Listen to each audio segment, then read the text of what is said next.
In today's world with the media, TV, movies, music, books, magazines, and the internet, there's a lot of information readily available to the public.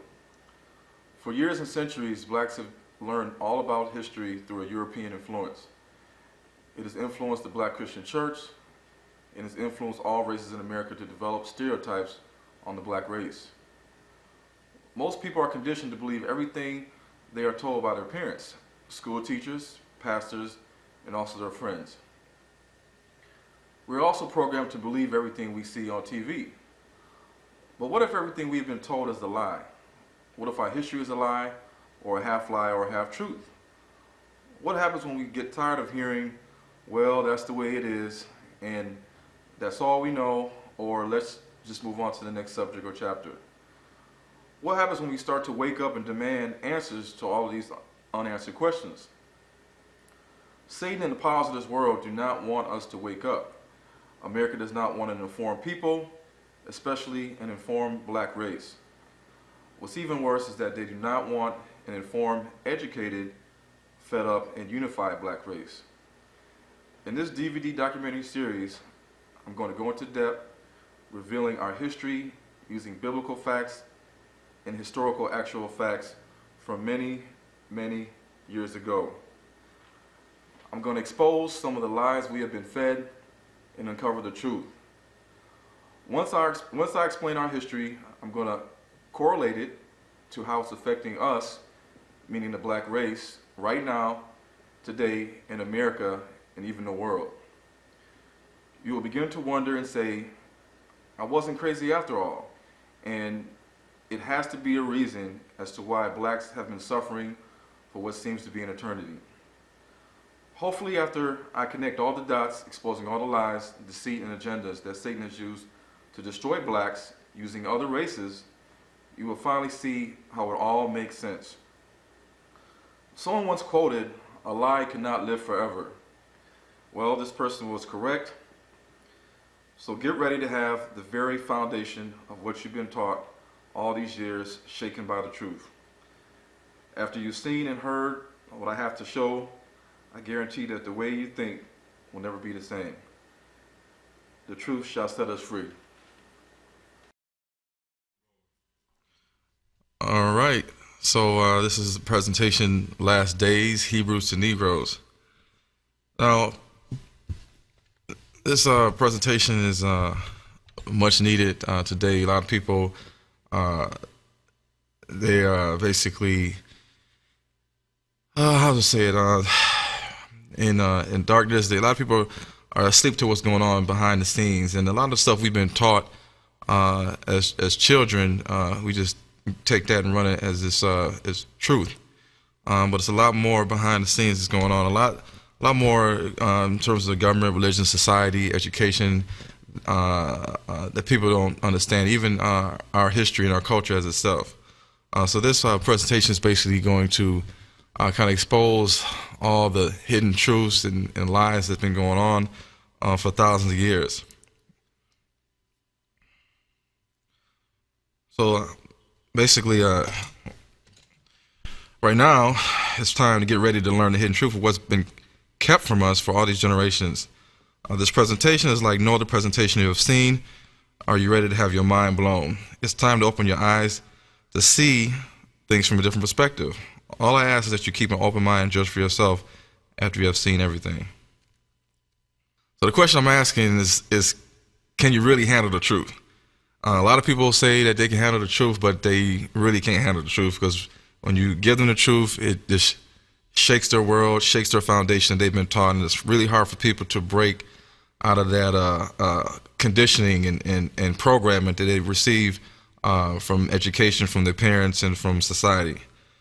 But Obama says, yes, we can. Yes, we can handle the truth, so let's go. So right now, the question people need to ask themselves is, do they want to continue to have trick knowledge, or do they want the truth? So you got to choose which one you want. That's if you want to continue to be in darkness and just go with the okie doke and accept the trick knowledge, then that's fine. But it's really beneficial for everybody on this planet to know the truth. So we've done the research for you, so let's begin. So just like in the Matrix, it says that Morpheus, he says, take two pills. You either take the blue pill and the story ends and you wake up in your bed and you believe whatever you want to believe, or you can take the red pill and you can stay in Wonderland and I can show you how deep the rabbit hole goes. Morpheus says in the movie, I'm only offering the truth and nothing more. And so what does Neo do? He accepts the pill that's going to take him deep and deeper into the rabbit hole as far as it goes. And fortunately, not a lot of people are taking that leap into this rabbit hole. A lot of people are just want to take the blue pill and wake up in the bed and believe whatever they want to believe. And that's basically being caught up in the Matrix, as most people would say today. So Marcus Garvey, legendary pioneer, black leader, he quoted that people without their knowledge, or people without the knowledge of their past history, origin, and culture is like a tree without roots.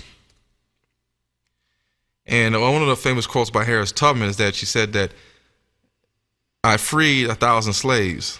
However, I could have freed 1,000 more slaves if they only knew they were slaves.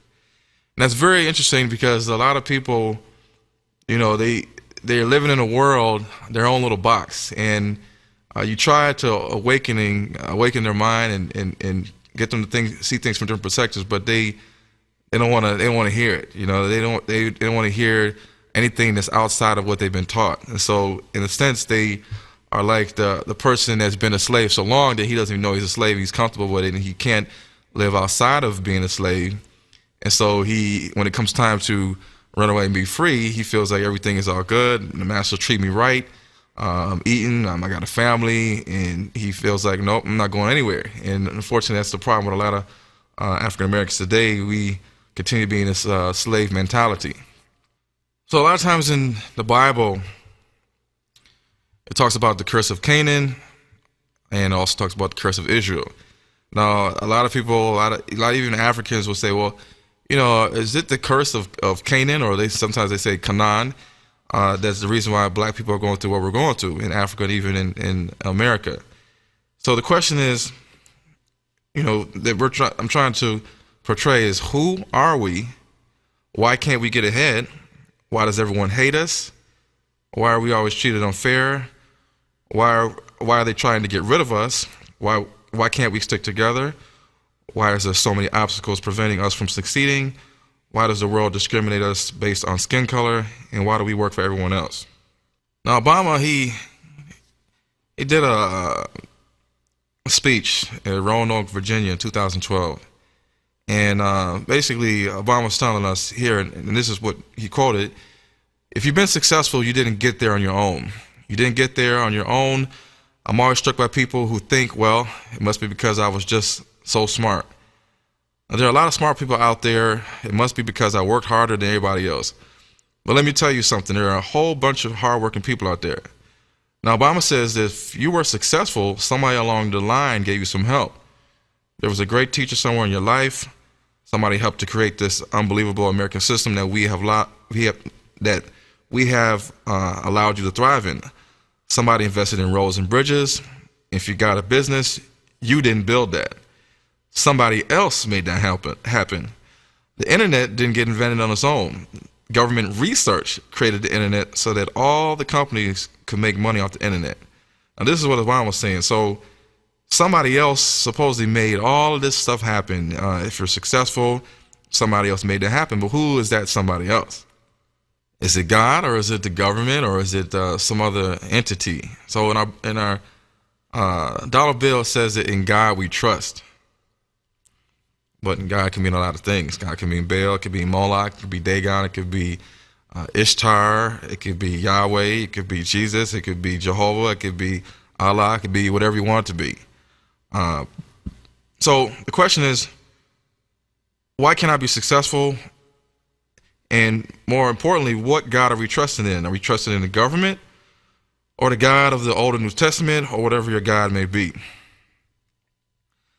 Now, the hardships the ancient Hebrew Israelites experienced over many centuries parallel the hardships people of African descent have gone through since the beginning of the Common Era, or AD, as most people would know it as. Is this a coincidence? No, it's not a coincidence. So in the Bible, in Deuteronomy 28, 45, verses 45 to 46, it says, and this is a very important verse that a lot of people don't really pay attention to. It says, moreover, all these curses shall come upon thee, and shall pursue thee, and overtake thee, till thou hearkenest not unto the voice of the Lord thy God, to keep his commandments and his statutes, which he commanded thee. And this is the last verse that people really need to pay attention to. It says, and they shall be upon thee for a sign and for a wonder, and upon thy seed forever. Now, the last time I checked in the Bible, forever meant forever, meaning that if God's going to reign forever and ever, then that's forever. It doesn't mean that it's going to stop, at the destruction of the first temple or the second temple. And these curses were not supposed to stop when Jesus came and he died on the cross and was ascended into heaven in the Christian religion. Now, most people are tricked today to believe that the white European Jews of today are descendants of the ancient Hebrew Israelites in the 12 tribes of Israel. Sadly, they are incorrect. This information has been hidden from us for a reason that's very, very, very, very deep and disturbing. Now, there was a man named Cornelius Tacitus, and he lived in 56 AD, around 117 AD. He was a senator and a historian of the Roman Empire. And he had a book, and the book he wrote was called The Annuals and Histories of Tacitus. And he quoted in this book, and this is about 2,000 years ago, or a little less than 2,000 years ago. He quoted that many assert that the Hebrews are a race of Ethiopian origins. So when you think of that, you say, I said, well, the Hebrews, are they talking about the Ethiopian Hebrews that's in Israel right now? No, because back then, Ethiopia, Cush, represented and meant a lot of things. And the land of Cush, or Ethiopia, was far more greater and bigger than what the current size of Ethiopia and Africa is right now. And I'll explain later. Now, this is a map of the Africa in the 1600s. And back then, the Atlantic Ocean near the west coast of Africa, near Benin and Togo and Nigeria and Ghana, was called the Oceanus Ethiopicus. So it's essentially like the Ethiopian Ocean. And here we have this other map. You see another map of Africa. And as you can see, they section out Africa into Lower Ethiopia, Upper Ethiopia, Nubia, and then you have Egypt, and then you have the Sahara Desert. Of course, everything below the Sahara Desert, Sub-Saharan Desert, is most of the true African states. Nowadays, above the Saharan Desert, you have the North African Arab states that most of the Arabs currently live in, like Egypt and Libya, Tunisia, Algeria, Morocco. Back then in those days, ancient days, you had Lower Egypt, which was closer to the Mediterranean Sea, and then you had Upper Egypt, which is closer to Nubia, which was also basically a part of Sudan and parts of Ethiopia. Now here we have a slide of the Ethiopian Nubians, and as you can see, they were dark-skinned people with earrings, just similar to Africans in Africa and African Americans today. Even people in the Caribbean, Jamaica, Haiti, and Antigua and Trinidad. In the Bible, it talks about how the Israelite women and men used to dress. And here we have a picture of a Nubian sister, African, wearing earrings, and she's wearing nose earrings, and she's wearing earrings in her ears, she's wearing headbands and a necklace. And in Isaiah chapter 3, verse 20 to 21, it says, the bonnets and the ornaments of the legs and the headbands and the tablets and the earrings, the rings and nose jewels. So right there, they're telling you that the ancient Hebrew Israelite women, they wore nose jewels, nose earrings. They had earrings. They also had headbands and ornaments of the legs. Now, even to this day in Africa, you will see Africans and even African Americans with nose earrings and headbands and and necklaces and bracelets and even leg bracelets. And these are all from the culture of Hebrew tradition. Even the Indians, even also another race of people that also have wear earrings and nose jewels and headbands, and they're also people of color.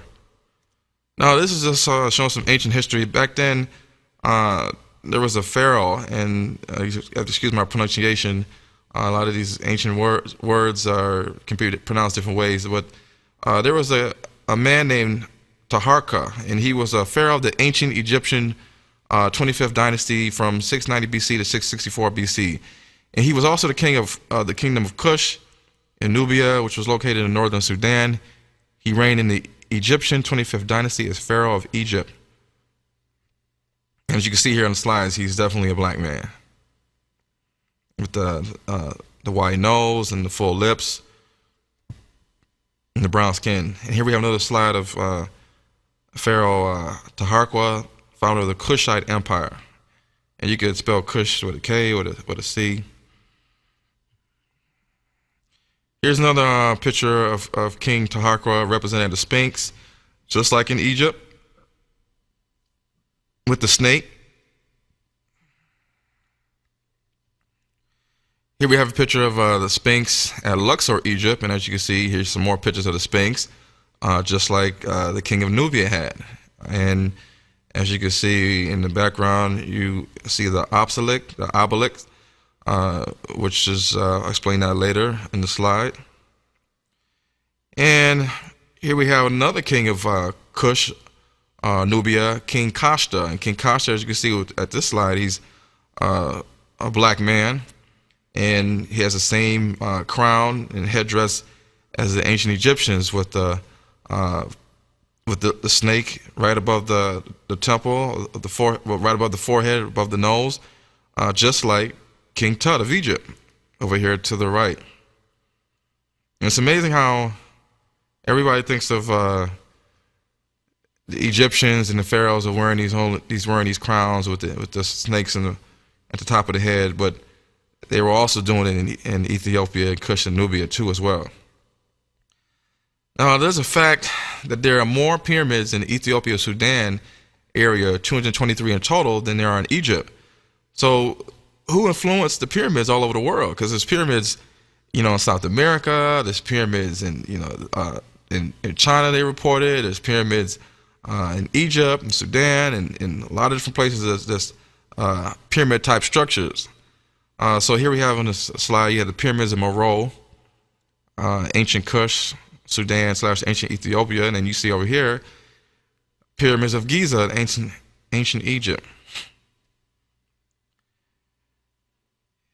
This slide right here, we see the obelisk in Axum, Ethiopia, and you also see it in Luxor, Egypt. Now the obelisk, basically today in America, is the Washington Monument, and Washington Monument. If you go there and you take a ride all the way to the top, in the elevator, you'll see a lot of Egyptian religious writings and symbolism inside of the elevator. And this also sits in St. Peter's Square in Vatican City, London City. It sits in Brazil. It sits in Israel, near the Israeli Supreme Court. It also is in Egypt. It's in Sudan, Ethiopia. So these obelisks are in a lot of places, and it talks about these obelisks in the Bible, which I'll explain later. So the question is, what was Ethiopia? Back then, the modern geographic name Ethiopia was confined to the country known as Abyssinia, an extensive territory in East Africa. In ancient times, Ethiopia extended over vast domains in both Africa and Asia. Now, there's a man named Sir E.A. Wallace Budge, and he said that it seems certain that classical historians and geographers called the whole region from India to Egypt, both countries inclusive, by the name of Ethiopia, and in consequence they regarded all dark-skinned and black peoples who inhabited it as Ethiopians. And In addition, he said that Homer and Herodotus call all the peoples of Sudan, Egypt, Arabia, Palestine, and Western Asia and India Ethiopians. Strabo was a Greek historian who lived 63 BC to 21 AD. And he himself quoted that I assert that the ancient Greeks, in the same way as they classified all the northern nations which they were familiar as Scythians, so I affirm they designated as Ethiopia the whole of the southern countries toward the ocean. Now Strabo adds that if the moderns have confined the appellation Ethiopians to those only who dwell near Egypt, this must not be allowed to interfere with the meaning of the ancients. Another Greek historian named Ephorus, he lived around 400 BC to 330 BC. This is a long time ago. He said that the Ethiopians were considered as occupying all the south coast of both Asia and Africa, and adds that this is an ancient opinion of the Greeks. Now, Stephanus of Byzantium, Greek 6th century AD writer, wrote that Ethiopia was the first established country on earth, and the Ethiopians were the first who introduced the worship of the gods, who established laws. And the vestiges of this early civilization have been found in Nubia, the Egyptian Sudan, West Africa, Egypt, India, Persia, Mesopotamia, Arabia, South America, Central America, Mexico, and the United States, and Mashanland. And right here it says ample evidence if anybody wants to read any books about this. Now, in Lucian was also an ancient writer, lived in the 1800s. He wrote a book of astrology. He declared that the Ethiopians were the first people that invented the science of the stars, gave names to the planets, not at random and without meaning, but descriptive of the qualities which they conceived them to possess. And it was from them that this art was passed, still in an imperfect state, to the Egyptians. So, another Greek philosopher, Proclus, lived in 412 AD. He quoted that we find the great nations of the world, both past and present, worshiping black gods. Then we logically conclude that these peoples are either members of the black race or that they originally received their religion in part from black people. Now, back in the day, the ancient Canaanites, Phoenicians, they worshiped the god Baal. And if you look at ancient pictures of the statues of Baal, you will see that Baal is a black person. His face is dark, and you wonder, why would you worship a black person if you wasn't black yourself? Doesn't make any sense, because right now in America, we worship Jesus Christ, and they portray Jesus Christ as a white man with blue eyes and blonde hair. Now, the proofs are abundant. The ancient gods of India are also shown with Ethiopian-type crowns on their heads. And according to the Old Testament, Moses first met God during his sojourn among the Midianites, who were the Ethiopian tribe. Now, getting back to the Hebrews, to Negros, it's recorded by many historians that in the year 65 BC, the Roman armies under General Pompey captured Jerusalem. And in 70 AD, General Vespasian and his son Roman Emperor Titus put an end to the Israelite state with great slaughter. During the period of the military governors of Palestine, many outrages and atrocities were committed against the residue of the people. And during the period from Roman General Pompey to Roman General Julius Caesar, it was estimated over 1 million Jews fled into Africa, fleeing from Roman persecution and slavery.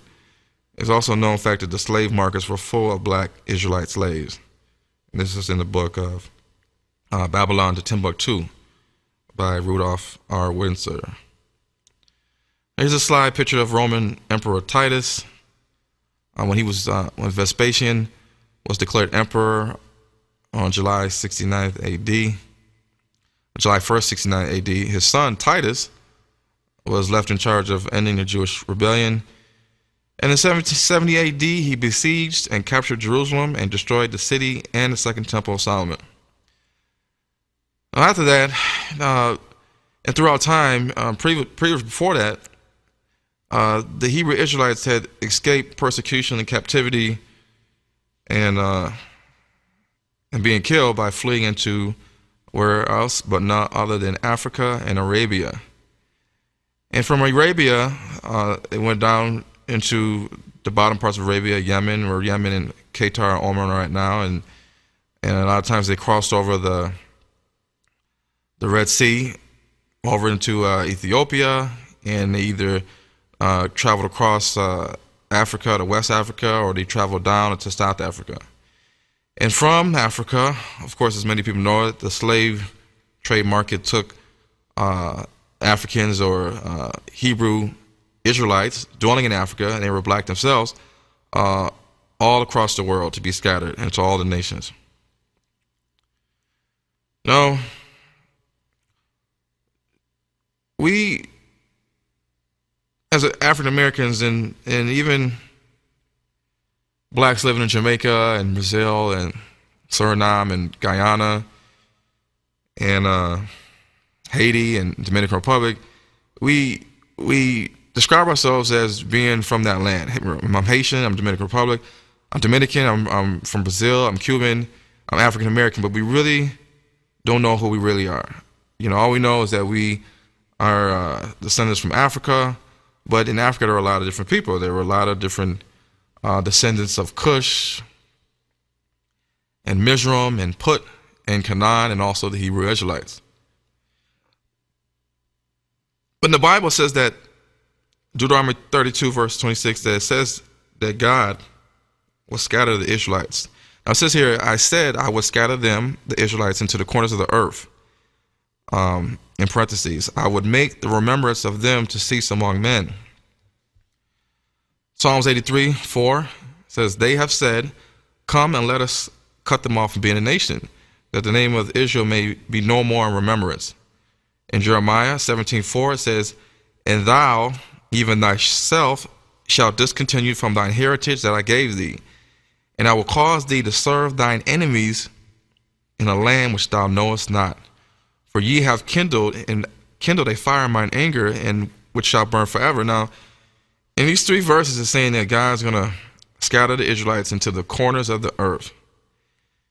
He was going to make them lose their heritage, and he was going to make the remembrance of them to cease among all men. And that the name of Israel, or the Hebrew Israelites, would be no more in remembrance. That's interesting. So as we go forward, you'll see why I'm emphasizing these three scriptures. So the question is, if it's documented over 1 million remaining Israelites fled into Africa to escape Roman persecution, and if it says in Deuteronomy that the children of Israel and their seed shall endure the curses forever for not keeping God's commandment, then who is in Israel right now? And also, how can the white European Jews of today be descendants of God's children of Israel when it's a known fact that they participated in the transatlantic slave trade? Now, if they are truly God's chosen people, they, like others, are guilty of keeping God's commandments. Therefore, they should still be going through the curses listed in Deuteronomy 28, verses 15 through 68.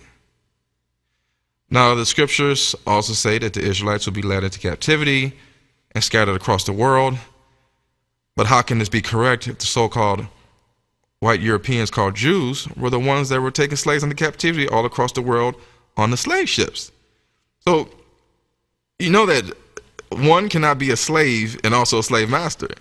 So you can't be scattered as a slave into the four corners of the earth, but be the one that's the slave master, that's taking the slaves there. You got to be one or the other. And also, just as two white European Jews cannot produce a black Jew, the ancient Hebrew Israelites in the beginning had to be either black or white. So who is going around saying that they are Jews when they are not? Or better yet, the big question is, what is a Jew? This is a big difference. Now, back then they were called the Hebrew Israelites, children of Israel. If you were from the tribe of Dan, you were a Danite. If you were from the tribe of Judah, you were a Yehudahite. If you were from the tribe of Benjamin, you was a Benjaminite. If you was from the tribe of Levi, you was a Levite, and so on. Back then, that they didn't call themselves Jews. And back then, in Old Testament days, at least way back, Judaism didn't exist, so there could not be a person called a Jew, because there wasn't no Judaism to call somebody a Jew. Because as you will see later, the word Jew is basically anybody that follows the practices of the religion of Judaism. And it has nothing to do with being a descendant of the 12 children of Israel, which in the Bible are God's chosen people. So, the Bible talks about the synagogue of Satan. Jesus talks about it himself in Revelations 2:9. But who was he referring to? And, what is a Jew? It says in Revelations that 2:9, it says, I know thy works and tribulation and poverty. But in parentheses it says, but thou art rich. Well, we know that in today's time, black people are not rich. We're at the bottom of the wealth gap. And follow above us would be probably Latinos in America. And it says also, and I know the blasphemy of them which say they are Jews and are not, but are of the synagogue of Satan. Revelations 3:9 says again, behold, I will make them of the synagogue of Satan, which say they are Jews and are not. So in the Bible, Jesus always referred to the Pharisees and the Sadducees and the scribes as a generation of vipers, a seed of the serpent. John the Baptist even said the same thing. Whenever he saw the Pharisees and the Sadducees coming, he would call them generation of vipers, seed of the serpent. And the Sadducees and the Pharisees were the ones that helped found the Babylonian Judaism, which Jesus despised. Same people that crucified him. So what race or nation of people would knowingly call themselves Jews when they are not? Well, it's not black people. It's not the Arabs. It's not Asians. It's not Latinos. It's not Indians. So the only people that's calling themselves Jews right now are the European Jews. But has the world been tricked to believe that the white Europeans are Jews and are thus God's chosen people? Because, of course, they labeled Jesus Christ as a Jew when Jesus was from the tribe of Judah. And Jesus Christ did not practice Judaism. We will soon see who has been lying for all these years. Because as you will know, and you'll see later, that anybody back then in those times that converted to Judaism, whether you were Roman or Greek, or whether you were from Assyria, whether you were Edomite like King Herod, you were labeled a Jew. You practiced circumcision, and so the word Jew is misleading when people think about it. But we've been taught to believe that the Jews are God's chosen people in the Black Christian Church. Now let's see who hasn't been keeping God's commandments, because of course, based on the Bible, if the children of Israel didn't keep His commandments, then they were supposed to have these curses forever. And so, in Judaism rejects Jesus Christ as Messiah and God. This is in Exodus 20, verse 3. The European Jews killed and murdered thousands of black slaves during the transatlantic slave trade and during slavery. This is a violation of Exodus 20, verse 13. The European Jews committed adultery with the African female slaves, both young and old. This is in Exodus 20, verse 14. The European Jews did in fact steal Africans or Hebrew Israelites from their land to be forced into inhumane slavery. Of course, in the Ten Commandments says, "Thou shalt not steal." And the European Jewish slave masters did in fact bear false witness, which means lie, against the slaves repeatedly. This is why a lot of them were killed, just off of basic, simple allegations that they had were in the house, or they tried to talk to one of the white women in the plantation house, or if they supposedly were accused of having sexual relations with a white person. They were, whether they did it or not, they were hung and beat and killed. And the European Jewish slave masters did in fact covet the African male slaves, their wives. And the European Jews also helped manipulate the words of the Bible, which goes against Deuteronomy 4:2, Revelation 22:19, and Proverbs 30, verse 5 through 6. Most notably, they placed God's name with Lord, and they also labeled Jesus as King of the Jews, and also added and hid different books from different biblical canons of different nationalities. That's why everybody's Bibles have different number of books in it. The Catholic Bible, the Greek Bible, the Ethiopian Coptic Bible, the King James Bible, the Catholic Church Bible. All these Bibles have different number of books, and you ask, well, how do I know I'm getting the word inspired by God if things were kept out of this book and put in this book? So we have to look into that. So the question is, if the European Jews are God's chosen people, then why aren't all the 12 tribes of Israel in the Holy Land right now? And how come they don't possess the Ark of the Covenant? How come God allows them to have gay pride parades every year for the last 15 years in Jerusalem? How come God allows 3 major religions to worship their gods in Jerusalem, the Catholic Church, Islam, and Judaism? How come the land and borders that modern-day Israel possesses now is much smaller than the biblical borders that were promised to Moses by God in Numbers 34, verses 1 through 3? It is also smaller than the territory that was occupied by King David and King Solomon. And we know that God does not do things halfway. And shouldn't there be more black Israelites in Israel, knowing that the Israelites, who many attest were black themselves, intermarried with the ancient Egyptians, Ethiopians, Canaanites, and Libyans for thousands of years? And more importantly, who are they preparing to build the third temple in Jerusalem for, when in Revelations 21 verses 1 to 2 it says that a new Jerusalem is seen coming out of heaven for God to sit on the throne? So who is going to sit on this throne in this man-made Jewish temple? It's a big question people need to really pay attention to.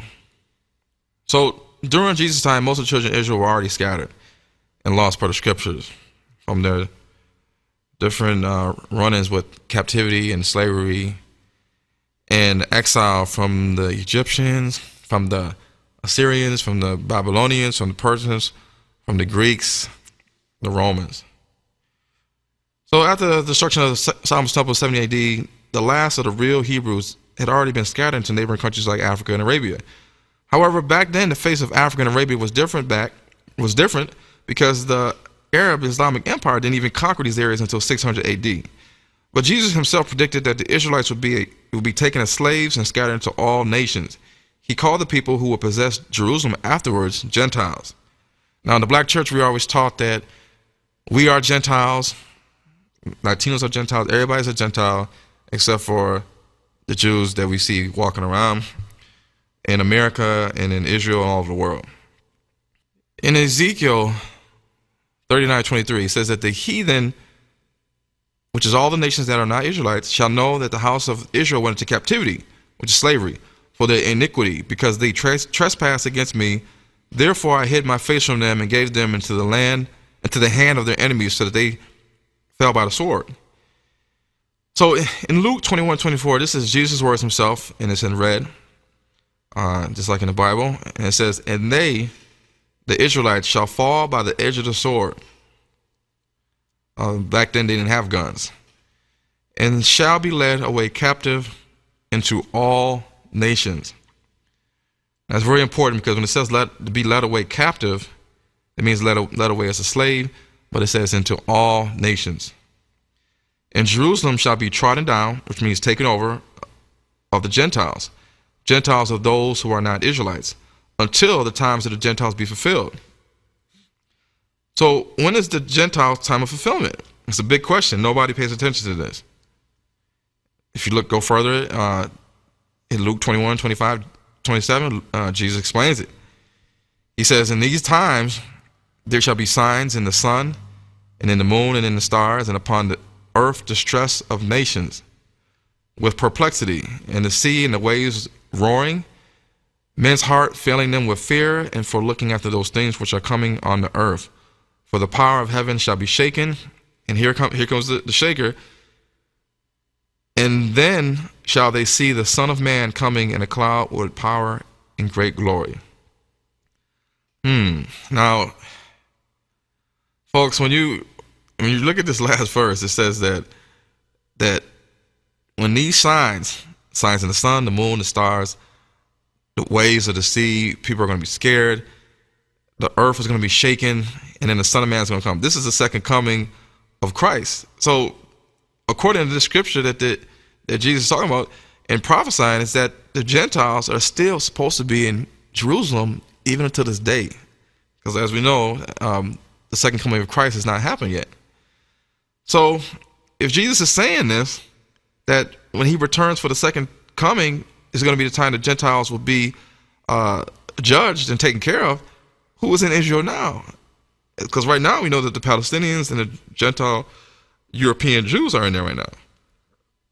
Now, there's a man named Ben Amin. He's a leader of the Black Hebrew Israelites. They're over in Israel right now, South Israel. And he quoted that the greatest conspiracy ever conceived in the minds of men was the creation of the national homeland for Jewish people. And he claimed that African Americans and blacks are scattered all across the world by slavery, are the victims of a cruel plot to control us, and the international religious plot that has come about as the results of black Hebrew Israelites disobeying the law and the commandments of God. Now, the enslavement of Africans by the slave trades is seen as punishment for straying from the religious path. And he also claims that the Palestinian and Arab population are not descendants of Ishmael. Ishmael, as we're taught that the Arabs are descendants of Ishmael through Abraham, but wait a minute, people need to read their Bible, because it says in the Bible that Abraham's maidservant, she was Hagar the Egyptian. And if anybody knows, back then in BC times, the Egyptians were black people with woolly hair. And they would have a child, and that child would be named Ishmael. And then it says in the Bible also that Ishmael's own mother, Hagar the Egyptian, would find him a wife from Egypt. This means that the 12 princes, the 12 sons of Ishmael, would be 3/4 black Egyptian and 1/4 Hebrew. And back in those days, the Hebrews were black, so they would essentially be black. But the Arabs of today they're not black. They're more, skin color is more like Caucasians and Europeans than they are black. Now, he also mentioned that our studies and experience have shown that the present-day inhabitants of this region are not the original people of the land. The majority of those today defined by modern historians of Arabs are veritably the descendants of the Greeks, Romans, Western, Northern European crusaders. And a lot of Arabs will tell you themselves that the reason why that their skin is white, and that sometimes they call themselves Caucasian Arabs, and that some people mistake them for Europeans in America, is that they have European blood. A lot of them do. A whole lot of them do. It's the reason why they're in desert countries, and it's 90 degrees, 100 degrees, and yet they do not get a tan. And we all know that people of color, people with melanin, can get tan. Even the lightest African American can spend one day on the beach in Miami and go back to the hotel and look at his face and see that he's gotten darker. That's just one day. One day in the weather in America. So we need to think about this thing. So, and the Bible says that, of course, we talked about the Israelites being kicked out of Jerusalem, led into captivity. But how did they get there? Joseph and his brothers walked into Egypt 70 souls deep before later being enslaved by Egyptians. You can still walk today into Israel through Egypt, but you got to have papers, and you got to scale the Egyptian-Israeli border gate, which is almost impossible to do. Back then, it didn't exist. So going back to the Bible prophecy, Deuteronomy 28:68, the only way that the prophecy could come true of the Israelites being scattered into many nations, all nations, the four corners of the earth, the east, the west, the south, the north, is that they were taken there by way of ships, as stated in Deuteronomy 28:68. And this slide shows you the Israeli-Egyptian border gate. It's very high. The top goes in, so that means to keep people out. And then you have a border, just like the Canadian-U.S. border, and you will not get into Israel unless you have papers, or you pass the test, I guess. Deuteronomy 20:68, if people you don't know it, reads that, and the Lord will bring thee into Egypt, which means land of bondage, again with ships. Now, in the Bible, why are we talking about ships in the Bible? Why are we talking about ships in Egypt, and Moses crossed the Red Sea, and nowhere in the Bible, really in the Old Testament, is talking about them people riding on ships. But it says, by the way whereof I spake unto thee, and thou shalt see it no more again. And there ye shall be sold unto your enemies for bondmen and bondwomen. Bondmen and bondwomen are slaves. And no man shall buy you. Now we're going to explain what Egypt and this no man shall buy you means. So how do we know that Egypt is speaking of bondage and not the land we know now called Egypt? It's because Jacob and the 70 souls, the Hebrew Israelites, they walked into Egypt. They did not go back to Egypt again by way of slavery of ships, because the Bible doesn't tell us that the Hebrew Israelites went back into Egypt for a second run of slavery. It doesn't say that. It doesn't support that. And why would God deliver his children out of the hands of the Pharaoh with all the plagues only to deliver them back into Egypt? If I was the Egyptian pharaohs, I would say we don't want them back no more because, you guys and your God destroyed our country. So, even under the captivity of the Assyrians and Babylonians, the Assyrians and Babylonians didn't put them on ships and say, we're going to dump you back off into Egypt. So right here, King James authorized Bible is kind of misleading us. And so the captivity, speaking of us being brought, black people being brought to the many nations that were being scattered to, like the Americas, the West Indies, even the Middle East and parts of the Pacific Ocean islands and other areas, as you will see. So in Exodus 22, it states this. It says, I am the Lord thy God, which have brought thee out of the land of Egypt, out of the house of bondage. So Egypt is synonymous with a house of bondage. And so when it says that they won't see it no more again, and they're going to be sold to the enemies for bondmen and bondwomen, and no man shall buy thee. Now, if you pay close attention to the end of this verse, it doesn't make any sense, but yet it's in our King James Bible. King James Bible that was authorized for us to have. He authorized that Bible for us to have. So I wonder if it's another version that wasn't authorized. But why would a slave be sold into his enemies for bondmen and bondwomen for nobody to buy them? So why would they put the slaves on the ship, ship them over to America, and they stand there and nobody wants to buy them? That doesn't make any sense. So why is the word there? Because back then, in Old English, the word buy is meant to say save or redeem. So in reality, the verse should say no man shall save thee or no man shall redeem thee. And redeem means to buy or pay off, to buy back or to clear a payment, to recover or to save. So this is basically showing you that the Hebrew Israelites are going to be scattered to the four corners, and that they will be sold, and that nobody will be able to purchase their freedom back. Nobody's going to bring them right back to Africa or to Israel.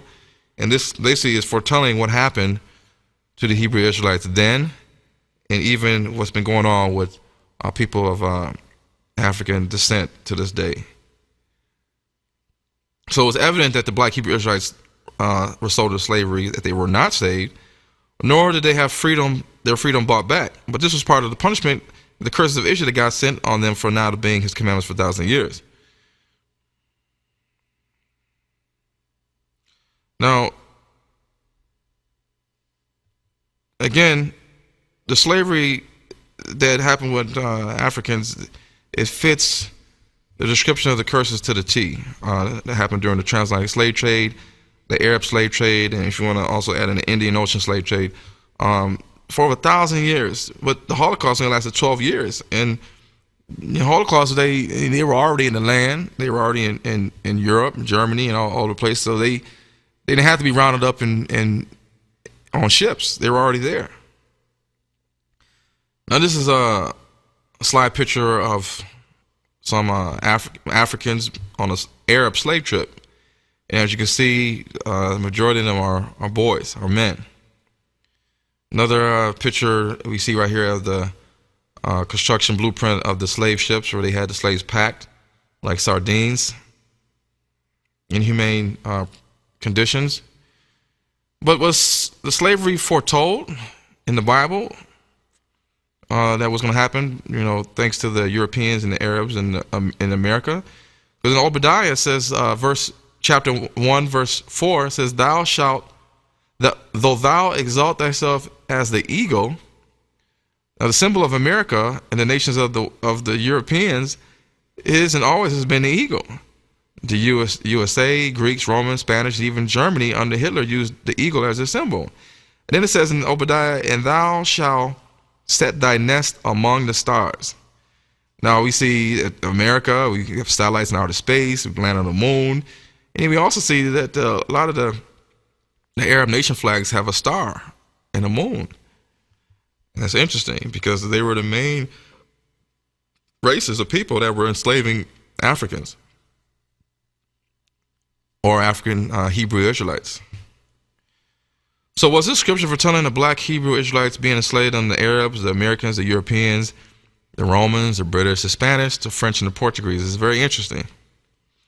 As you can see on the slide here, you see many of the Arab flags, and a lot of them have stars, a moon crescent, but the colors are pretty much the same. And as you can see, most of the Arab states are North Africa and the Middle East. Here we see the symbol of USA with the eagle, symbol of Nazi Germany with the eagle, symbol of Spain with the eagle, symbol of the Roman Empire with the eagle with two heads. So the slide right here talks about from Europe with love. Europe brought a lot of love to the major continents of the world: India, Africa, and the Americas. Remember, the Europeans that came and they colonized and dominated India. At that time it was called British India. And when they left, they took a lot of the treasures and a lot of the historical information. They also interbreeded with the Indians, and Gandhi came and he had enough, and they retired. And then, of course, the Europeans, they came and they colonized almost every state of Africa. That's why you see Africans that can speak French. They got Africans that speak Portuguese. And you got the Dutch and the Germans and the British, the French, the Spanish. It's just a whole melting pot of Europeans in Africa, and they're all having fun. And even the Arab states, but even in America, the Europeans influenced the colonization and the renaming of the lands. That's why people in Brazil, they speak Portuguese from Portugal, which is Europe. You have British Guyana and Spanish Guyana, you have French Guyana. They're all speaking different languages. You have Suriname speaking Dutch, and America speaking English, British America. So these are all clues. They also colonized the Caribbeans and the British Virgin Islands. That's why a lot of the people in the Caribbean, they have accents that are similar to the British and how the British speak. Now, according to the Zondervan's Compact Bible Dictionary, it lists Ham. Ham is one of the sons of Noah. In the Bible, Ham had some sons. Noah had sons, and he had Ham, he had Shem, and he had Japheth. So it says here, the youngest son of Noah, probably born about 96 years before the flood, and one of 8 persons to live throughout the flood. He became the progenitor of the dark races. But it says here, not the Negros. Why would they say that? Why would this Bible dictionary say that Ham was the father of all dark races, but not the Negros? But it says here he was the father of the Egyptians, the Ethiopians, the Libyans, and Canaanites who we see today. So who are the Negros descendants of, according to this Bible? And why would the Zondervan's Bible Dictionary say that we Negroes are not descendants of Ham? Well, we always taught that black people were descendants of Ham, because Ham means hot, burnt. Surely we're not descendants of Japheth. We're not descendants of the European, Turkish, Mongolian nations. So this only really leaves Shem as our forefather. Could that be? We got to think about that. Here we have slides, a slide of the map where Shem, Ham, and Japheth they settled in. And as you can see, Shem settled in Mesopotamia, Arabia. Ham descended in Africa, and also in parts of Arabia as well. And Japheth, the Gentile nations of Japheth, which is in the Bible, the first time the word Gentile is even mentioned in the Bible, discusses the Japhetic nations, the islands. But yet we are told that black people are Gentiles. And you got to also remember the reason why you see on this slide right here that the descendants of Ham also settled in Arabia and parts of the Middle East, because Nimrod's empire, if you really do your research, his empire extended from Africa, from Kush, all the way to Arabia, to Iran, to Babylon, to Assyria. He helped build the Tower of Babel. He founded the city of Babylon. And this is all in the Bible. This is all in the Bible. And Nimrod was the son of Cush. Cush meaning black. Nimrod was a black man. And in the book of Yasher and the book of Jubilees, it says that Nimrod and the descendants of Cush, they ruled at one point over all the sons of Noah. Here we have another slide depicting the slave trade, mainly from the Atlantic Ocean over to the Americas. How blacks have been scattered, just like Bible prophecy, all over the world. Just like it says in Luke, and they shall fall by the edge of the sword and shall be led captive into all nations. So the slaves were also taken to Portugal and Spain. Back then it was called the Iberian Peninsula. And some people say that they were the first to enslave and persecute the Israelites, or the slaves, Africans that we're taught, that lived and once ruled these nations. But people don't know that there were so-called Negroes in Europe for centuries. And this picture of Spain and Portugal, which really is called back then the Iberian Peninsula, and France is above. Morocco is right down there at the south part of Spain. Now here's an interesting slide right here. It says that there are a few quotes from historians concerning the Jews in Spain and Portugal. Now, the author Waits says that an interesting graduation of all shades down to the black is exhibited by the Jews. Now, she says in her book, quote, especially dark were the Jews of Spain and Portugal.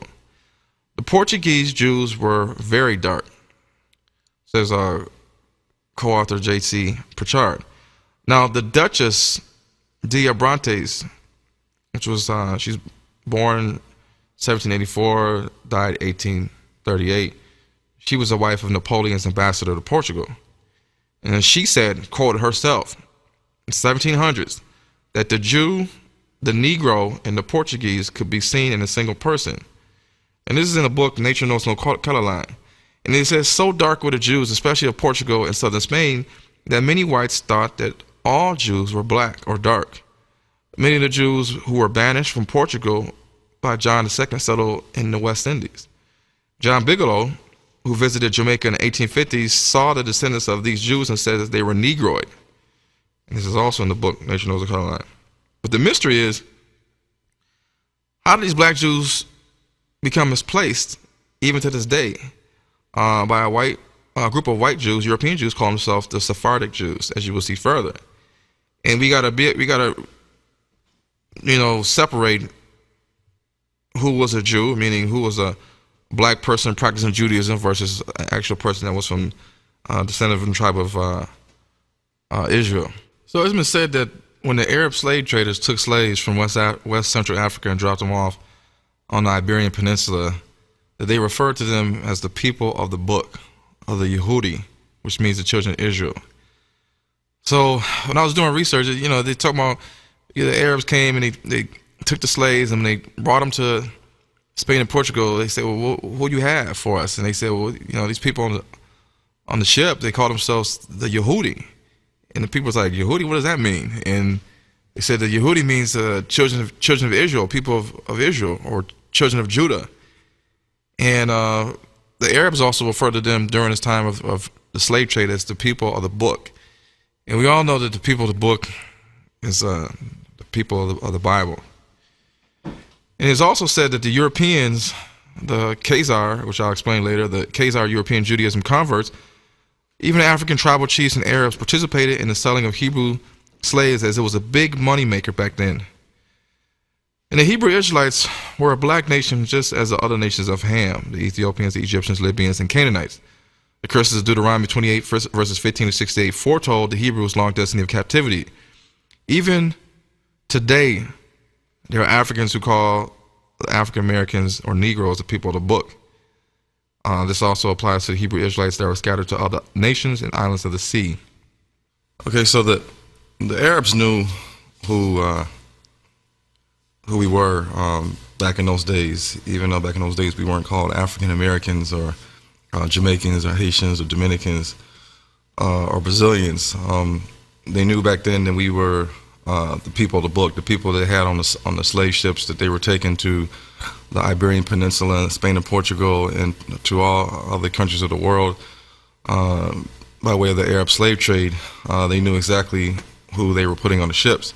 Now, in the Quran, the Holy Quran, it makes evidence of this. And if you read here in the Quran, 059.014, it says that they, meaning the Hebrews, will not fight you even together, except in fortified townships or from behind the walls. Strong is their fighting spirit amongst themselves. Thou wouldst think they were united, but their hearts are divided. That is because they are a people devoid of wisdom. And just like our Bible, we have different translations, like the New International Version, the King James Version, the Standard Version. Different people also had their versions of the Quran. As you see here with the different guys, Yusuf Ali and Pickthall and Sakir, the content of the paragraph stays the same, but the words may change a little bit, just like with different versions of the Bible. And so another verse in the Quran, it says, and those of the people of the book, meaning the Hebrews, who aided them, Allah did take them down from their strongholds and cast terror into their hearts. Some they slew, and some they made prisoners. So right here it's saying that the Muslims, under the guidance of Allah, they took down the strongholds of the Hebrews and cast terror into their hearts. Some of them they killed, and some of them they made prisoners, which is exactly what happened during the Arab slave trade. Now, this is all around early AD, probably around 600 AD, and afterwards, when the slave trade was going on at the time. And you got to remember that the Arabs that were doing the slave trade back in those days, they were not enslaving races of white people. They were not enslaving races of white men, European men, and putting them on ships to be dropped off in parts of Europe like Spain and Portugal and the Middle East. We all know this by doing the research on the Arab slave trade. So therefore, the only people they were talking about on the slave ships, called the people of the book, had to be African descendants or people from the continent of Africa that were known as the Hebrew Israelites, and this is the reason why they call them the people of the book. Now, also in the Quran 033:27, it says, and he made you heirs of their lands, their houses, and their goods, and of a land which ye had not frequented before. And Allah has power over all things. So right here in the Quran it says that the Arabs would take the lands of the Hebrews, they would take their houses, their goods, and this land that they had not been to before. So this is clear proof that before about 600 AD, that the Arabs, the Muslims, were not in that area. So when they started to conquer and take over North Africa and the Middle East and Arabia, these were lands that were foreign to them, that was not known to them. But in these lands in Arabia and as well as Africa, the Hebrew Israelites, aka the people of the book, were in these lands. And according to them, in the Quran, Allah was going to give them power over the Hebrew Israelites, over the people of the book. And this is documented in the Quran. Now, back in the day, around 400 AD, there was an Italian traveler named Ludovico di Varthema, and he was one of the first non-Muslim Europeans to enter into Medina and Mecca, which is in Saudi Arabia. Back then it was just called Arabia, as a pilgrim. And he traveled throughout Egypt and Israel and Palestine and Arabia and different parts of Africa. And so he wrote a book of his own accounts of his life and where he had been to, talking to the people of the land, in his itinerary of De Luducio de Varthema. And he published it in Rome around 1510 AD. Now, in his account, he talks about the Jews that he found in the mountains of Arabia, in the Hijaz Mountains, the Higaz. And back then, even years before that, 600 AD, the Muslims had also fought the Jews in Arabia, and this was called the Battle of Khaybar. Sometimes it's pronounced Khaybar or Khaibar. And during this fight, the Muslims subdued and captured the Hebrew Israelites that were there, and they also exiled them or they enslaved them. This is proof. So in the book of Ludovico, he reads that in this one part, it says the chapter concerning a mountain inhabited by Jews. So he says, at the end of 8 days, we found a mountain which appeared to be 10 or 12 miles in circumference, in which mountain there dwell 4,000 or 5,000 Jews, who go naked and are in height 5 or 6 spans, and have a feminine voice. Maybe they had a high-pitched voice. And he says here, and they are more black than any other color. He says they live entirely upon the flesh of sheep and eat nothing else. They are circumcised and confess that they are Jews, and if they can get a Moor, which in that case could be synonymous with Muslim, into their hands, they would skin him alive. Because back then in those days, the Muslims or the Moors were mortal enemies of the Hebrew Israelites, the Jews. Because Judaism and Islam, was going against each other in those days too. And so it says, at the foot of the said mountain, we found a tank of water, which is water that falls from the rainy season. We loaded it up. We loaded the water on top of 16,000 camels, whereas the Jews were ill-pleased, and they went about that mountain like wild goats, and on no account would they descend into the plain, because they are mortal enemies of the Moors. Now again, in here when they describe the word Moor, the word Moor could mean Muslim, Arab, it could be your typical Caucasian, European-looking Arab, or it could be possibly even a black Moor. But nevertheless, in this account, Ludovico in the 1400s goes into Arabia and to these certain mountains, and he finds 4,000 to 5,000 Jews, and he describes them as being naked, but also running around about 5 to 6 spans, and that he describes them as being more black than any other color. Now, if the Jews, the European Jews, were in Arabia at that time, and they were not black, he would have described them as being white. But instead, he made emphasis on the point that they were black, and this is in 1400 AD, a little before the transatlantic slave trade started. But you got to remember that the Arab slave trade went on from early AD, 600 AD, maybe earlier, all the way until the 21st century. And so this is clear proof that the Arabs, when they were calling the slaves on the slave ships, the people of the book, that they knew exactly that they were a people of color and they were black, as evident and marketed by different people, especially Mr. Ludovico, the Italian traveler. Now, we got a couple friends. They themselves work around Africans from different countries like Nigeria and Ghana, and they themselves have asked the question, well, who do you guys say we are over here in America? What do they call us? And the ones that do know, they say, well, we refer to you guys as the people of the book. You're a lost people, the children of Israel, and you don't know your heritage, and that's who you guys are. But not everybody knows this, and it's mind-blowing. Why not? Now, there were hidden clues that were given about this, but you really got to do the research. You really have to be shown this to find this out. Now, there was a French slave port named Ouida. I'm sorry for the pronunciation. Spelled Ouidah, as you can see on the slide. It was a French slave port on the west coast of Africa used in the slave trade in a city now in modern-day Benin. Benin sits between Nigeria, Togo, and Ghana. And Ouida is hard to pronounce, and in French meant Judah. Now, why would the French and the Portuguese name a slave port Judah? Now, perhaps the slaves being sold there were actual children of Israel from the tribe of Judah, because I'm sure they didn't name the town after themselves. Now, the Portuguese, the English, the Dutch, and the French all constructed forts in the city to protect their interests in slaving. And when the Portuguese reached this town in 1580 AD, they called it Ajuda, Ajuda, which was another word for Judah. And, of course, the national language of this African country now is French, while others are speaking Fon and Yoruba.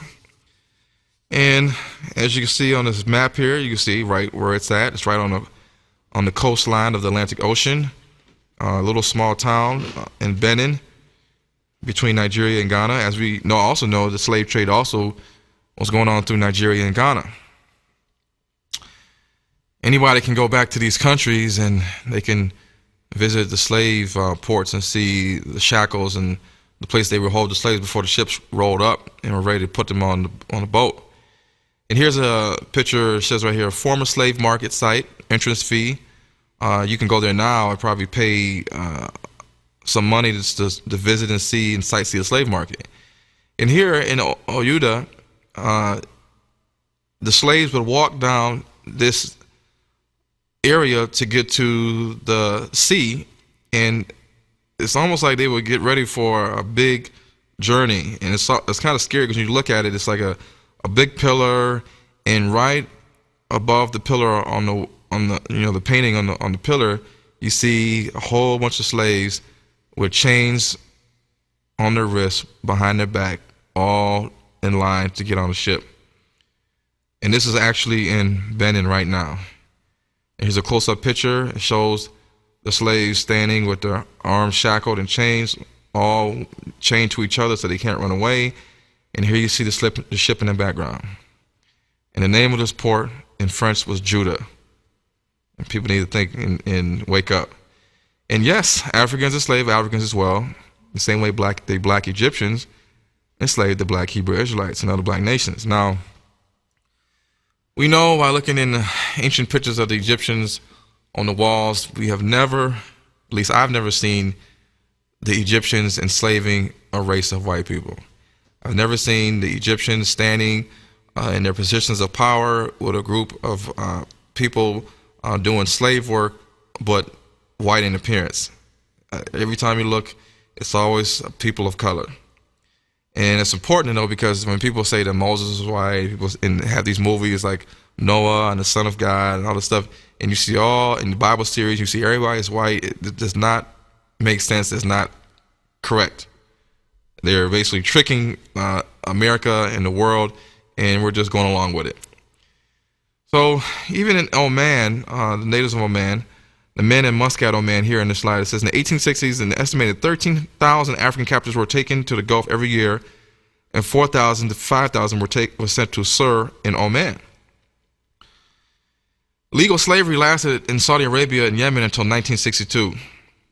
Despite over 1,000 years of slavery, millennium, and continued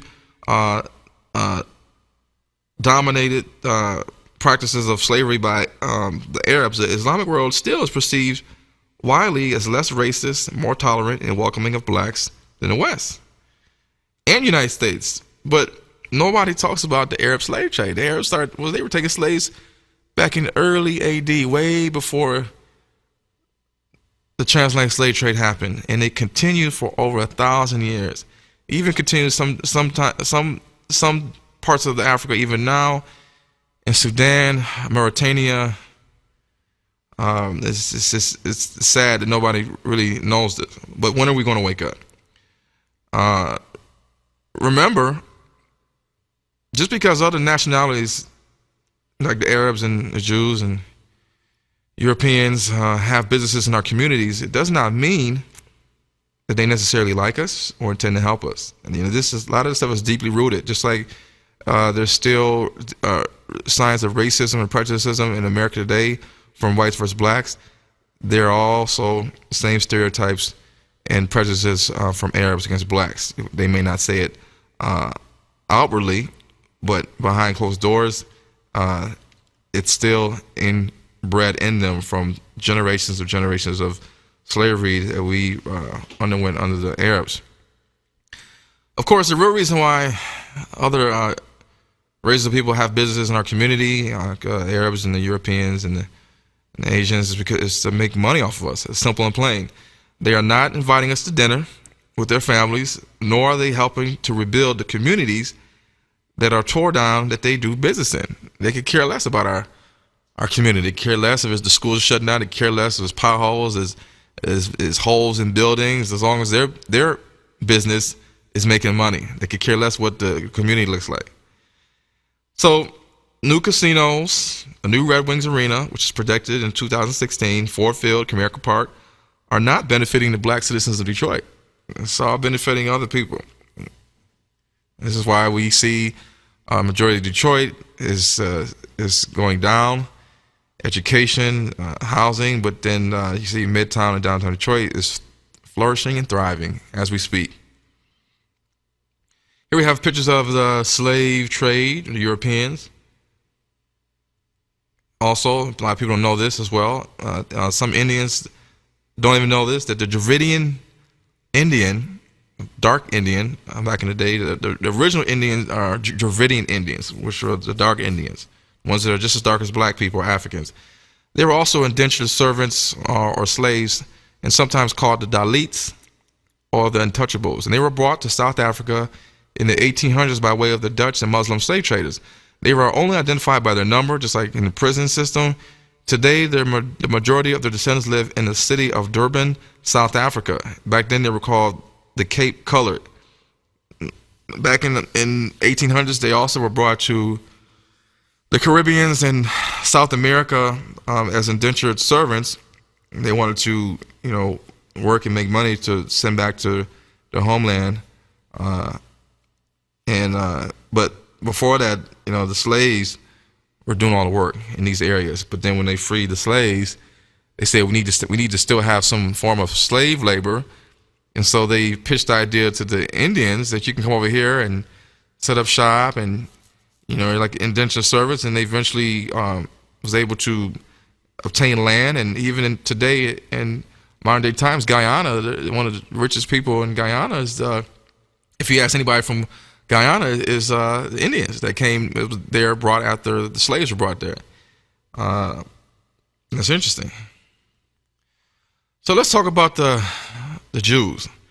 There's two types of Jews. You have the Ashkenazi Jews and you have the Sephardic Jews. We're going to talk about the Sephardic Jews first. Not too many people know about who they are. Nowadays, Sephardic Jews are associated with Spanish Jews. So, but in the Bible, let's talk about where it all came from. Now, after the northern kingdom of Israel was conquered by the Assyrian king Shalmaneser V in 745, 722 BC, the Israelites from the northern kingdom were exiled into Assyria. This is in 2 Kings 17, verses 5 to 7.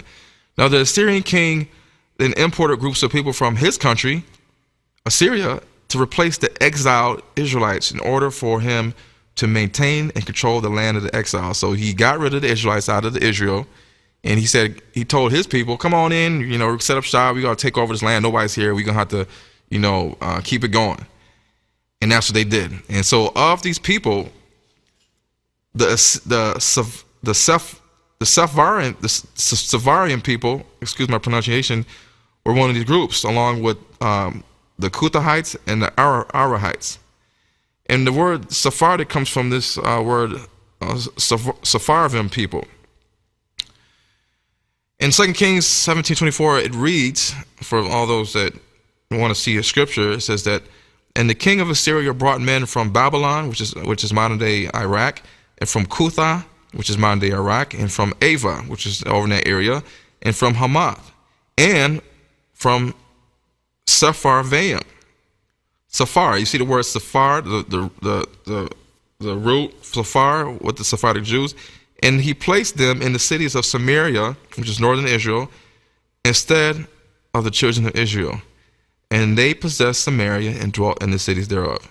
So the scripture proves that the people calling themselves Sephardic Jews are not direct descendants of the children of Israel, but are descendants of the Assyrians with no real Spanish heritage, unless the people that call themselves Sephardic Jews are just people that lived in Spain and Portugal during that time, and they adopted Judaism. We have to make a clear distinction, and that's kind of hard to do, but most people will say that they're descendants of these people, and this is why they are the only people that can say that they lived in the land of the Middle East with the Arabs. Now, the Assyrians, along with the other Gentile nations, mingled with each other and the Edomite people. Remember, King Herod was an Edomite. All his family was Edomites. And Edom, or Esau, was the other brother of Jacob, was the children of Israel. So these Gentile nations mingle with each other, the Babylonians, the Edomites, the Assyrians. And the Edomites, in particular, they migrated northward from Idumea, which was a field of Edom, after the 10 northern tribes of Israel were exiled during the time of the Assyrian captivity. Now, Adad and Anu were the ancient gods of Babylonia and were also the gods of these pagan Sephardim people.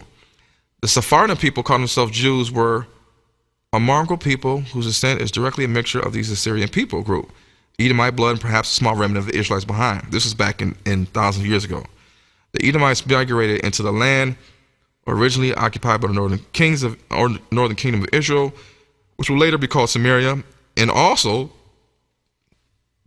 they went into the southern kingdom of Judah.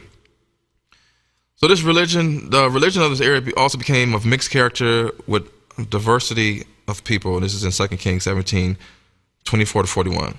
But how do we know that the Sephardic Jews of today are descendants of Sephardim people in BC times? Like I said, maybe they are just Spanish, Portuguese blooded people who adopted Judaism. Then they associated the word Spanish or Spain and assimilated themselves to be descendants of a group of people called Jews that existed 1,000 years ago, just as the Ashkenazi Jews do to this day as well too, and we'll explain that later. So right now, the Sephardic Jews are the term referring to descendants of Jewish settlers supposedly originating from Israel, who lived in the Iberian Peninsula until the Spanish Inquisition. During the Spanish Inquisition, many Muslims and Jews were forced to convert to Catholicism and Christianity. The Spanish Inquisition was seen as an answer to the multi-religious nature of the Spanish society following the reconquest of the Iberian Peninsula from the Muslim black Moors. After invading in 1711 AD, large areas of the Iberian Peninsula were ruled by Muslims until 1250, when they were restricted to Granada, which fell in 1482. Now, during the Inquisition, the Jews were persecuted and forced to Catholicism. Once this was accomplished, they were usually named Morenos, similar to the Spanish names for blacks, Morenos with an O, which was no different from being called a Negro. Now, the term Sephardic essentially has been linked now to Spanish. However, it comes from the root Sepharad, which was a biblical location from which the Sephardian people lived, as described in 2 Kings 17:24. This location, like I said, is linked to modern-day Babylon, Iraq, but Sepharad was identified by later Jews as the Iberian Peninsula. So they're starting to just put stuff in there. But as you'll see later, I mean, it still means Spain in modern Hebrew. That's what they'll tell you. And the Sephardic Jews speak Ladino. But as you will see later, the Sephardian people were not the children of Israel. So like I said, they were expelled in the 15th century. And this includes both the descendants of the Jews expelled from Spain under the Alhambra Decree of 1492, and for Portugal under the order of King Manuel I in 1497. And also the descendants of crypto Jews, people that are undercover Jews who left the peninsula in later centuries to the Americas, North Africa and Asia Minor and Middle East, the Philippines, and elsewhere around the world. And some of them stayed in the Iberian Peninsula. So, but note the thing to look here is that could these people be the real black Spanish Portuguese Jews, and we don't know. It's a lot of stuff that's been changed, and history has been changed for over 1,000 years. Sources right now say that the white Sephardic European Jews make up 10 to 50% of worldwide Jewry. But the question is, where did the black Sephardic Jews that they talked about, how come they're no longer witnessed by historians after the 1400s? Moving forward, I'm showing you the picture of Edom and how the land was divided back in those days. Edom was at the bottom, and you had Kingdom of Judah and Israel, because there were two houses, the house of Israel and the house of Judah, and then you had the Moabites and the Amorites, which was to the right. And during the time of Jesus, you still had a little remnant of Edom, or Idumea, which they called back in those days, and you had Judah. And you had the northern part of Israel, which is called Samaria, and above that you had Galilee, which is where Jesus was from, and he dwelt in the city of Nazareth is in Galilee. And as you can see in this slide, that Pontius Pilate and Herod Antipas, they all ruled this area, the whole Herod family, which were Edomites, if you do your research. Here's another map that shows the Herod family kingdom,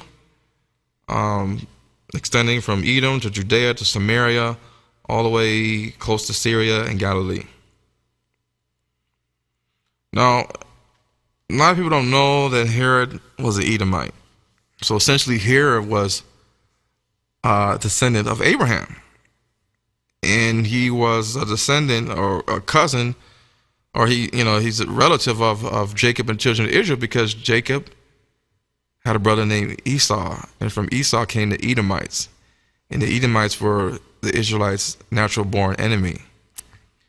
But the Edomites were never sold into captivity, never experienced slavery, and Herod was an Edomite. Herod Archelaus was a son of King Herod the Great, a brother of Herod Antipas, and half-brother to Herod Philip.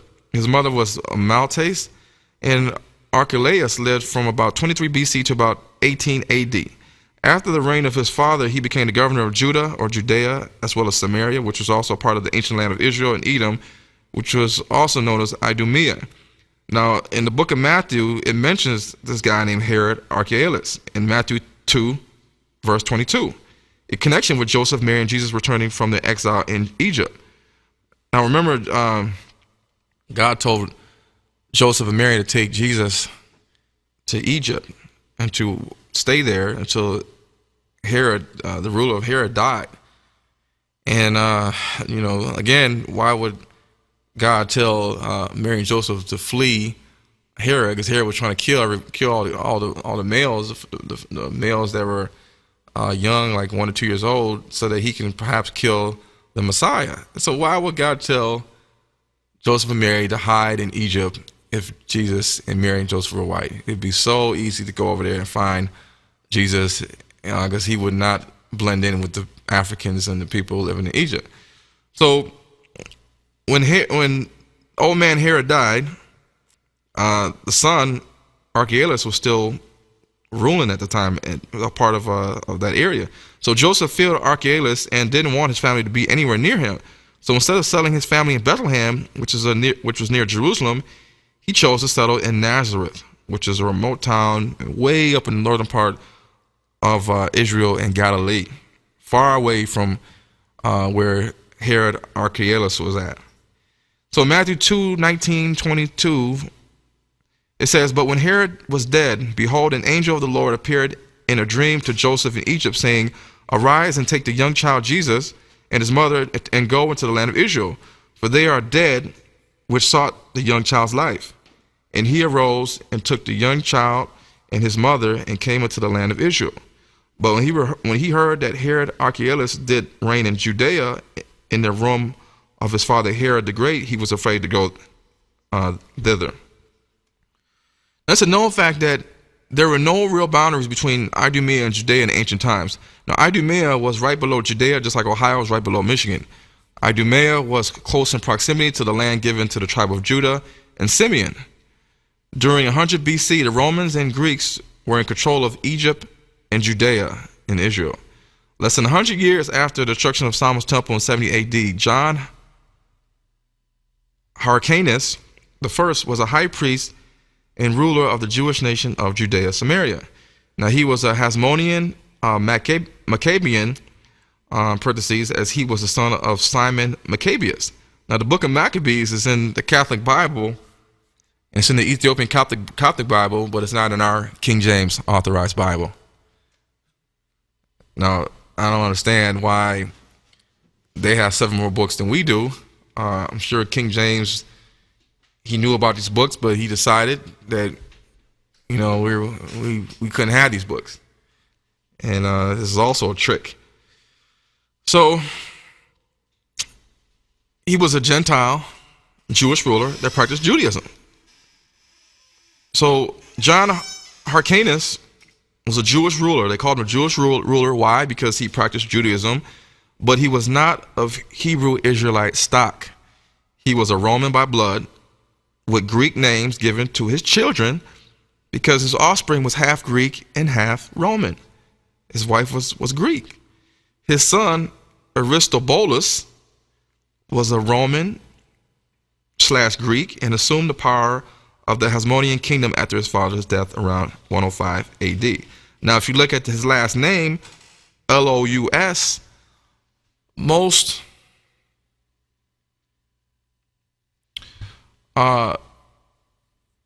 Greeks and Romans, you see the last name, you could tell that they're from Europe. And you have people, Metropolis and Opolis, you know, with the Lous on the end, you know that they are from Greece. You know that they're from Greece. So there's more even confirmation that he was not a Hebrew. He was a Greek/Roman ethnic stock that practiced Judaism. Therefore, he was called a Jew. He was the king, so they call him a Jewish ruler. So Judas Aristobulus had himself crowned king, taking the title Aristobulus I. In the single year of 104 AD that he reigned, he seized the Galilee region for Judah and compelled the inhabitants, many of whom were Syrian and Greek descent, to become Jews by converting to Judaism. But wait, there is more. Hyrcanus took also Dora and Marissa, cities of Idumea, and subdued all the Idumeans and permitted them to stay in the country, if they will only circumcise their genitals and make use of the laws of the Jews, which was Judaism. And they were so desirous of living in the country of their forefathers that they submitted to the use of circumcision and the rest of the Jewish ways of living, at which time, therefore, this befell on them, that they were hereafter called no other than Jews. So a lot of people back then in those days were called Jews because they adopted Judaism. This is the trick that they've used to cloak under the disguise that they're God's chosen people. Now, the Edomites were also Jews too. Paul even admits that Aristobulus was a Roman by expressing greetings to his household during his ministry in Rome. Remember, Paul was an apostle to the Gentiles. Paul, in the Bible, in the book of the Bible, says apostle to the Gentiles. So Gentiles meant the European nations. Paul was where? He was in Rome. He was in Turkey. He was in Greece. So in Romans 16:10, he says, salute, which is like greetings, apelles, approved in Christ, and salute also them which are of Aristobulus' household. So he's giving greetings in Rome to Aristobulus and his household because he was of Roman Greek stock, but he was a Jew because he practiced Judaism. He was not of the children of Israel, therefore he was still a Gentile. During his reign of Judea, Samaria, John Hyrcanus the first forced Judaism conversion on the Edomites. They were forced to get circumcised and were called Jews. But this is all written in the book of Maccabees.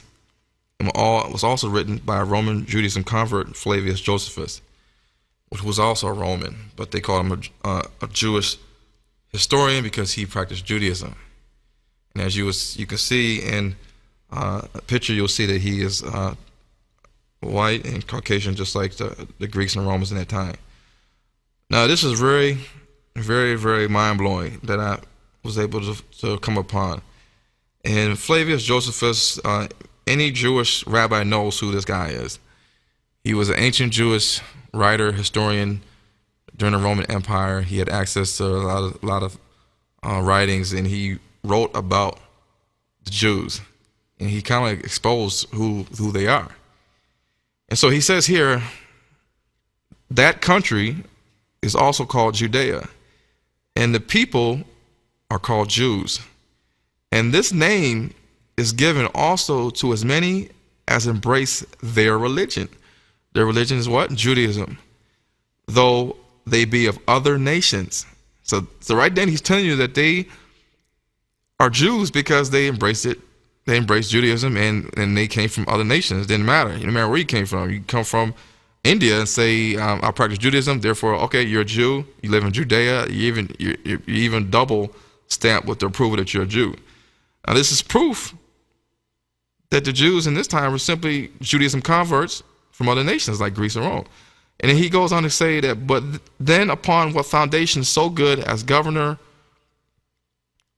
Hyrcanus, grandson of Matthias, patriarch of the Maccabees, a family, now this is a family of Judahite patriots of the second and first dynasties. He says that Hyrcanus took upon himself to compel these Idumeans or Edomites either to become Jews or to leave their country. Now, they said that he deserves great consideration, and he says, I suppose it was because they had long ago, the Edomites, had been driven out of the land of Edom and had seized on and possessed the tribe of Simeon. Now, he's saying that the Edomites had seized on and possessed the land, not the people of the tribe of Simeon. And they also possessed the southern part of the land of the tribe of Judah. And he says that it was peculiar. It was a peculiar inheritance because that they were the tribe of Simeon and the tribe of Judah. They were the worshipers of the true God that didn't practice idolatry. So this is the words of Flavius Josephus. He's admitting that the Edomites had converted to Judaism, became known as Jews. They, a long time ago, left their country, were driven out their country. They went into the land of Simeon and Judah, which was the southern part of Israel, and they possessed it. And he was kind of astonished and amazed that they were able to do this, because these people that used to live in this area were actually children of Israel, and they were true worshipers of the true God.